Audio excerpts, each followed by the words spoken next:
Now, Sky News understands that Ukrainian forces have started an operation against Russian troops in a key Russian-occupied part of southern Ukraine. Kherson was seized by Russian forces in the early days of the all-out invasion, but there are now moves on the ground to reclaim it. It comes amid growing concerns around the safety of the Zaporizhia nuclear power plant, which has been occupied by Russian troops since March. Our security and defence editor, Deborah Haynes, joins us now from central Ukraine. Tell us a bit more about this operation then to retake Kherson.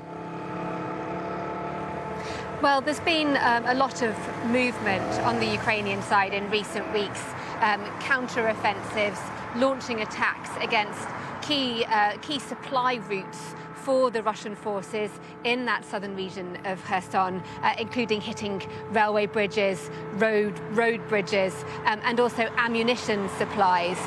But what we've been told and what a Ukrainian military official has said is that an offensive operation has begun today.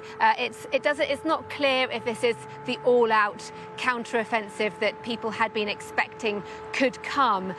Remember, Ukraine is relying heavily on Western weapons, and it would need a certain level of Western supplies and also trained troops to use those weapons to be able to launch a counter-offensive. But commanders would also be weighing up the fact that time is running out before we slip into the winter months, when suddenly conducting military offensives becomes an awful lot more difficult.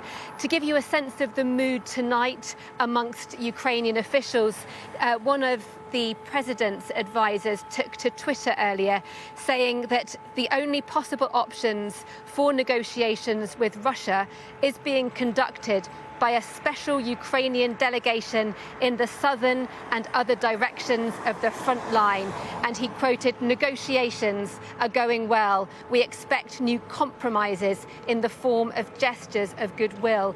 Clearly a hope that by putting pressure on Russian forces, then Ukraine can gain a further advantage. But one more point to make, that while, yes, it does seem that Ukrainian forces, according to their officials, are making this push in the south, the front line is vast. There are multiple flashpoints. There's huge concern right now around the nuclear plant in Zaporizhia.